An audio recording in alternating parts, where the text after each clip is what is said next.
안녕하십니까, 박사입니다. 월드리딩 채널은 수익 정지 상태지만 가장 정직하게 국제 정세를 알려드립니다.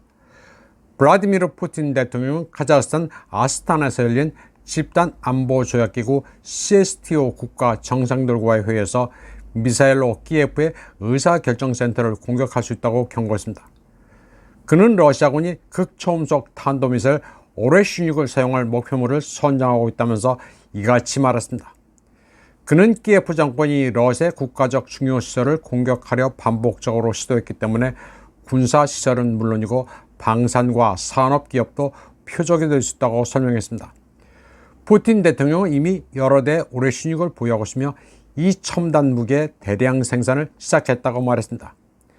그는 오레슈닉 사용이 서방 국가들이 러시아 깊숙한 곳에 미사일을 발사하도록 허가한 데 대한 대응이라고 거듭 강조하면서 이로 인해 나토 회원국이 분쟁에 직접 연루됐다고 말했습니다.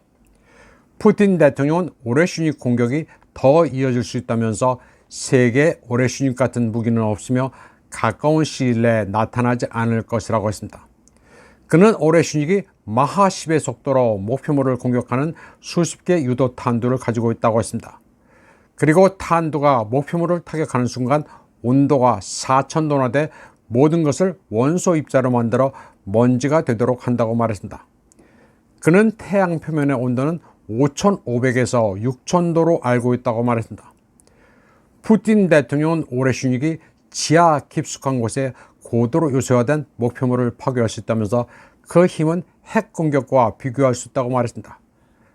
참고로 오레슈닉이 강타한 드네프로페트롭스크의 유즈마시 공장은 이렇게 생겼습니다. 소련 시대 지하에 지어진 대규모의 방산 공장입니다. 푸틴 러시아 대통령은 언론인들과의 만남에서도 오레슈닉의 위력을 말했습니다. 그는 오레슈닉의 위력을 호수를 형성하게 하는 운석 초락에 비유했습니다. 그러면서 떨어질 때 충격으로 호수를 만든 퉁구스카 운석을 언급했습니다. 푸틴 대통령은 오레슈닉이 떨어지면 중앙에 있는 모든 것이 재로 변하고 깊이 3, 4층, 어쩌면 더 깊은 곳에 있는 물체가 영향을 받는다고 말했습니다. 또 오레슈닉 여러 개를 동시에 사용하면 그 위력은 핵 공격과 강도가 비슷하지만 핵무기가 아니기 때문에 환경을 오염시키지 않는다고 설명했습니다. 그는 그러면서 러시아는 키예프의 군사산업셀이나 의사결정센터에 대해 오레슈닉을 사용할 가능성을 배제하지 않는다고 했습니다. 그러면서 오늘날 키예프 당국은 상트페테르부르크와 모스크바도 공격하려 한다고 덧붙였습니다. 미국의 더 내셔널 인터레스트는 오레슈닉으로 러시아는 이빨을 드러냈다고 보도했습니다. 이 잡지는 에이테킴스 미사일로 러시아 깊숙한 곳까지 공격하겠다는 조 바이든의 결정에 러시아가 대응해야 했다는 점을 인정하고 있습니다.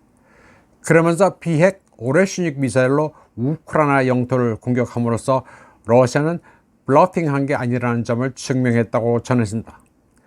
또 모스크바는 이전에 세계에 알려지지 않은 무기를 보유하고 있으며 이를 사용할 준비가 되어 있음을 입증했다고도 했습니다. 한편 세르게이 라브로프 러시아 의무장관은 서방의 미사일 공격을 언급하면서 러시아의 인내심은 무한하지 않다고 말했습니다. 그는 그러면서 러시아 속담 3개를 들었습니다. 쉼 라즈 아트메르, 아진 라즈 아투레주, 7번 재고 1번 자른다. 가스파지 제르펠 이남벨리얼, 주님은 우리에게 인내하라고 명령한다. 루스키 무직 돌고 자프리가옙, 너 브이스트로 이에젯. 러시아 농부는 마구를 연결하는데 오래 걸리지만 그것을 마치면 쏜살같이 달려나간다. 즉 준비 시간이 오래 걸릴지 몰라도 행동에 옮기면 빠르다는 얘기입니다. 다음 소식입니다. 뉴스위크는 백악관 익명의 소식통을 인용해 미국이 우크라이나에 핵무기를 제공할 계획이 없다고 보도했습니다. 이는 드미트리 메드베제프 전 러시아 대통령이 최근 우크라이나에 핵무기를 공급한다는 위협은 러시아와의 전쟁 준비로 간주될 것이며 실제로 그러한 무기를 이전하는 것은 모스크바에 대한 공격과 동일한 것이라고 경고한 데 따른 반응입니다. 백악관 소식통은 뉴스위크에 우크라이나에 핵무기를 줄 계획이 없다고 말했습니다. 러시아 안보리 부의장 메드베제프는 우크라이나가 핵무기를 획득하는 것에 관해 미국에서 논의가 있었다는 보도에 이어 워싱턴에 경고를 보낸 바 있습니다. 그는 뉴욕타임스 기자 4명의 보도를 언급했는데 이 보도에서는 미국과 EU 관리들이 우크라이나에 대한 안전보장으로 핵무기를 포함한 억제력을 논의하고 있다고 했습니다.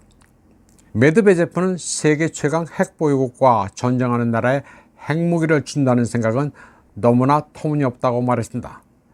그는 그러면서 그러한 무기를 이전하는 것은 최근 개정된 핵교리에 따라 러시아에 대한 공격을 시작하는 것으로 간주될 수 있다고 경고했습니다. 크렘린 대변인 드미트리 페스코프도 우크라이나에 핵무기를 제공하겠다는 이야기는 키예프 서방 후원자들의 극단적 측면으로 그들은 현실 감각을 잃었다고 논평했습니다. 그는 그러면서 그런 발상은 현실에 대한 이해 부족과 책임감을 전혀 못 느끼는 사람들이 무책임하게 떠든 것이라고 말했습니다.